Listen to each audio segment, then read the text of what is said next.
Esse vídeo é uma explicação para os casos em que a mãe ela quer ir morar com seu filho menor no exterior, mas o pai ele não quer permitir. É os denominados processos de suprimento de autorização paterna para moradia no exterior. Aqui nesse vídeo eu vou explicar todas as etapas desse tipo de processo.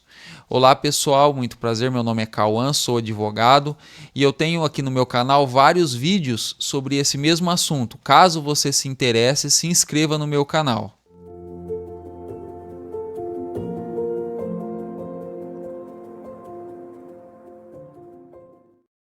Conforme eu expliquei na parte introdutória, esse processo ele serve para aqueles casos em que a mãe quer morar no exterior com seu filho menor, mas o pai dessa criança não quer permitir a ida.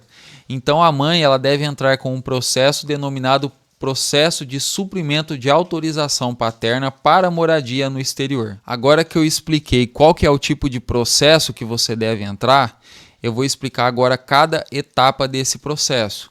Vamos supor que você já tenha a consciência que o pai não vai autorizar essa moradia no exterior. Você já conversou com o pai e o pai realmente, ele a todo momento tem negado essa autorização.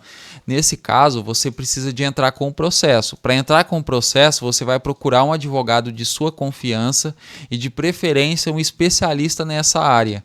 E através dele, você vai manifestar a sua vontade naquilo que nós chamamos de inicial.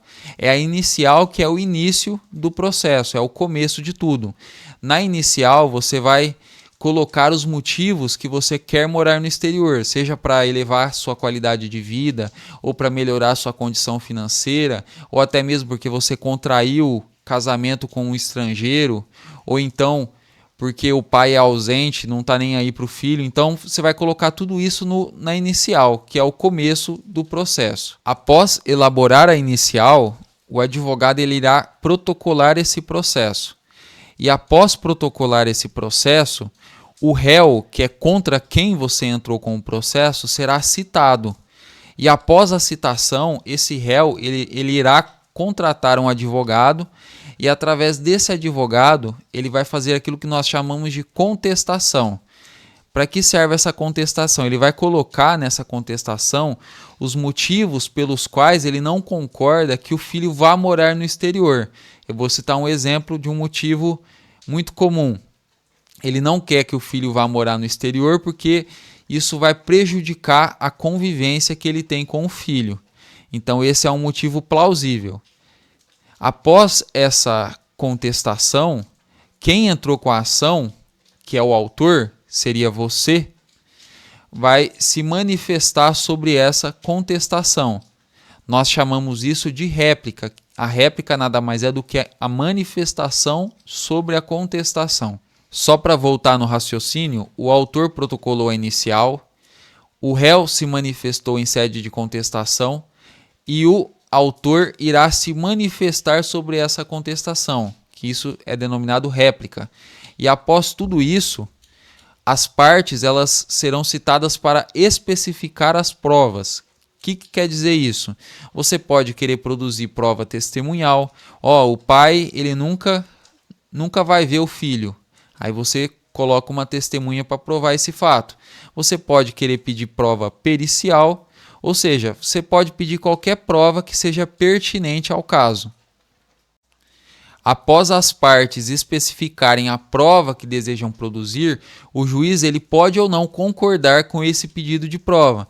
Se ele achar que já tem no processo elementos suficientes para julgar esse processo, ele vai julgar o processo de forma antecipada, ou seja, sem a produção de provas. No entanto, se ele acreditar que precisa produzir prova, caso seja, por exemplo, uma prova testemunhal, ele vai agendar uma audiência de instrução. Se ele acreditar que é necessária uma prova pericial, ele vai agendar essa perícia. E após a produção dessa prova, após a manifestação das partes sobre as provas produzidas, ele irá dar uma sentença. E essa sentença ela pode ser procedente ou improcedente. Se for procedente e ninguém recorrer, você vai poder ir morar com seu filho menor no exterior. Mas se essa sentença for improcedente e o juiz entender que o réu tinha razão nesse processo, você vai poder recorrer dessa decisão através do recurso de apelação. Lembrando que o recurso de apelação serve tanto para o autor quanto para o réu. Ou seja, se você não concordar com a sentença que o juiz deu, você pode recorrer dessa sentença. E se você não recorrer dessa sentença, ela irá transitar em julgado, ou seja, não caberá mais recurso. Mas agora vamos falar sobre os casos em que ocorreu a apelação. Para que serve e como é feita essa apelação, como ela é processada. A apelação, na apelação você vai colocar os motivos pelos quais você quer reformar essa sentença.